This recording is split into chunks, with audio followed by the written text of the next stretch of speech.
வணக்கம். This is village king maker. I am Venkatram. இன்றைக்கு ஒரு health education about that stroke. இந்த ஸ்ட்ரோக்கு நிறைய பேர்களுக்கு இந்த மாதிரி பார்த்துக்கிட்டு அவர்களுக்கு அதிலிருந்து வெளியே வருவதற்கு வழிகள் தெரியாமல் நிறைய பேர் தத்தளித்து கொண்டிருக்கிறார்கள். இதுதான் உண்மை. இந்த ஸ்ட்ரோக் அப்படின்னா அது நம்ம பலவிதமான காரணங்களால் ஸ்ட்ரோக் வரும். டென்ஷன், மென்டல் ஸ்ட்ரெஸ், கொலஸ்ட்ரால், அதனால் பிளட் ப்ரெஷர் ஜாஸ்தியாகும், அவர்களுக்கு சுகரும் இருக்கும். இந்த மாதிரிலாம் ஏற்பட்டால் அவர்கள் கண்டிப்பாக ஒரு ஹார்ட் அட்டாக்கோ ஸ்ட்ரோக்கோ வருவதற்கு வாய்ப்புகள் நிச்சயிக்கப்படலாம். பட் ஹார்ட்டில் வந்தால் ஹார்ட் அட்டாக், அந்த அடைப்பு பிரெயினில் வந்தால் அதுக்கு பேர் ஸ்ட்ரோக். இதில் நம்ம அனட்டாமிக் பேசிட்டே போனோம்னா வீடியோ ரொம்ப லென்த்தாக போயிடும். சுருக்க நான் சொல்லிடுறேன். லெஃப்டில் ஸ்ட்ரோக் வந்தால் ரைட்டில் உள்ள ஆர்கன்லாம் பாதிக்கும். ரைட்டில் ஸ்ட்ரோக் வந்தால் லெஃப்டில் இருக்க ஆர்கன்லாம் பாதிக்கும். இந்த ஸ்ட்ரோக்லேயும் 2 வகை இருக்குது. அதாவது ஸ்ட்ரோக்குன்னா இரத்த குழாய் அடைப்பு, பிரெயினில் இருக்க இரத்த குழாய் அடைப்பு. தென் இன்னொன்று இரத்த குழாய் ப்ளீடிங், அது இரத்த குழாய் டேமேஜ் ஆகி அதில் இரத்த கசிவு ஏற்படும். இந்த மாதிரி 2 ஸ்ட்ரோக் இருக்குங்க. இந்த ஸ்ட்ரோக்கை குணப்படுத்த முடியுமா? சித்தாவில், ஆயுர்வேதத்தில் 100க்கு 100 நிச்சயமாக குணப்படுத்த முடியும். இது ஆங்கில மருத்துவத்தில் இந்த ஸ்ட்ரோக் என்ன தருவாங்க? ஸ்டாட்டின் தருவாங்க, தென் ஆஸ்பிரின் கொடுப்பாங்க, இந்த மாதிரி மெடிசன் கொடுப்பாங்க. நிரந்தர தீர்வா சொல்ல முடியாது.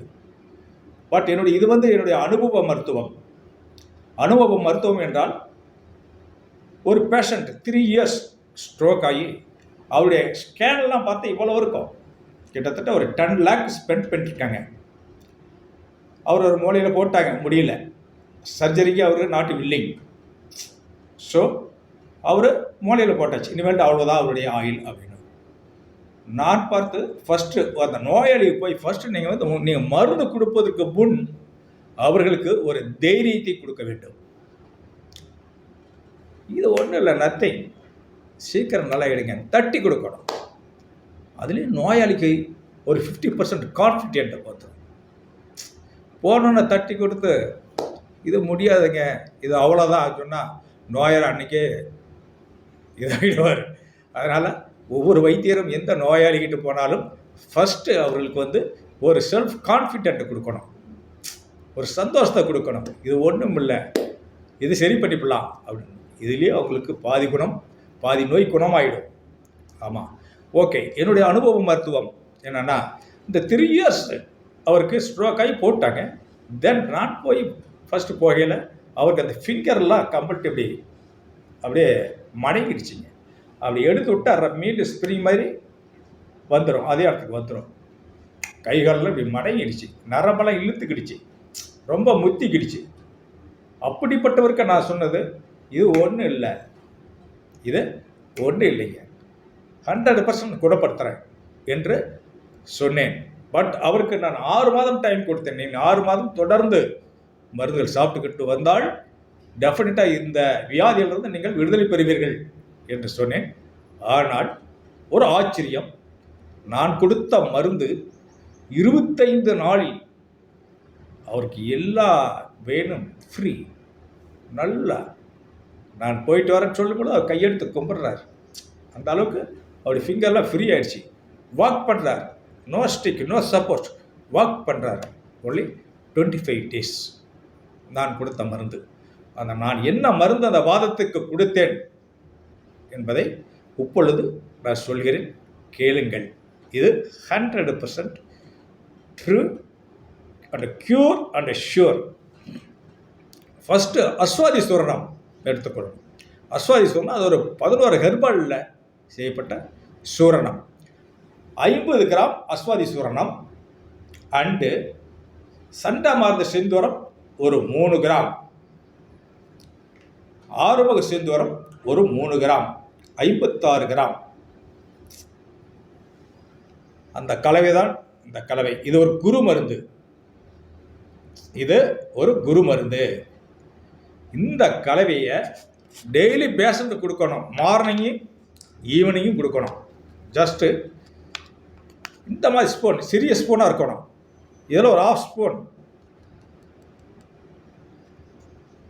இதில் ஒரு 1/2 ஸ்பூன், 1/2 ஸ்பூன் எடுத்து நாம் தேனில் கலக்கி மார்னிங் ஒரு டைம், தென் ஈவினிங் ஒரு டைம் கொடுக்கணும்.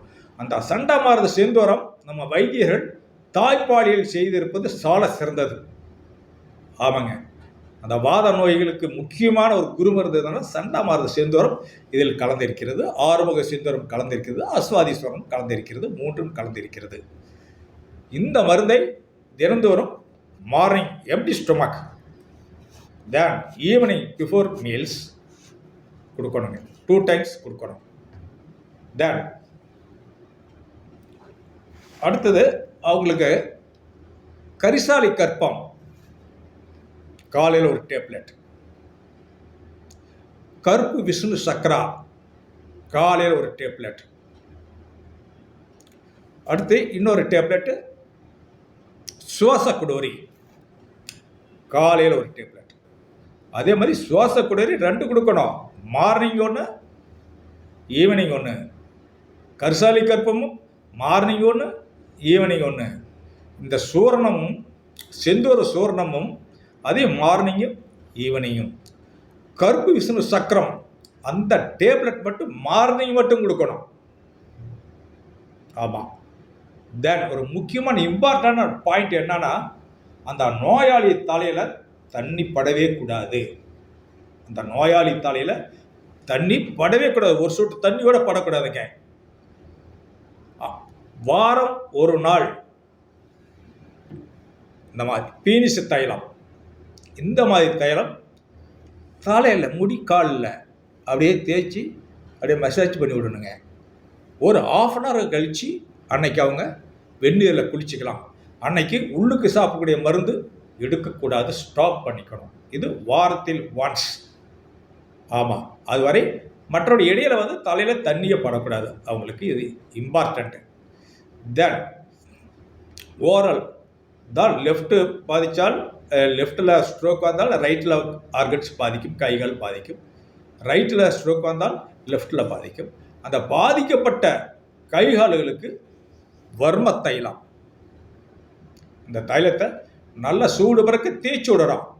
அவர்களுக்கு சூடு பறக்க தேய்ச்சி விட்டுட்டு மார்னிங் அண்ட் ஈவினிங், மார்னிங் தேய்ச்சி விட்டோமா மத்தியானம் வெந்நீரில் கழுவிடணும்.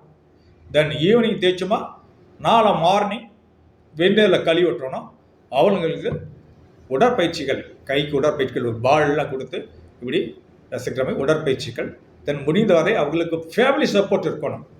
நம்ம எவ்வளோ மருந்து கொடுத்தாலும் பிரயோஜனம் இல்லை. அவங்களுடைய ஃபேமிலி சப்போர்ட் இருக்கணும் அவங்களுக்கு.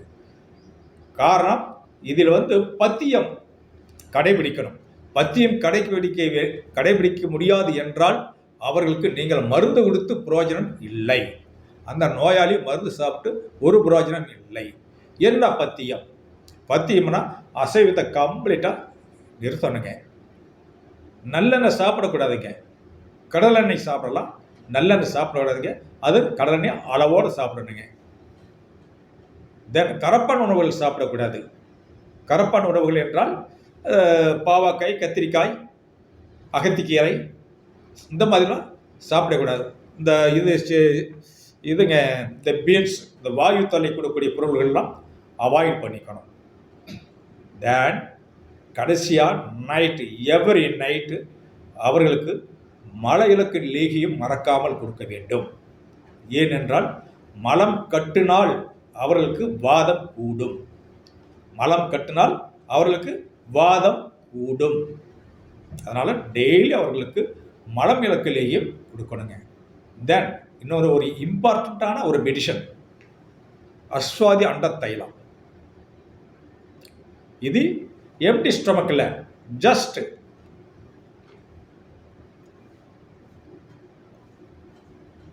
ஒரு டிப்.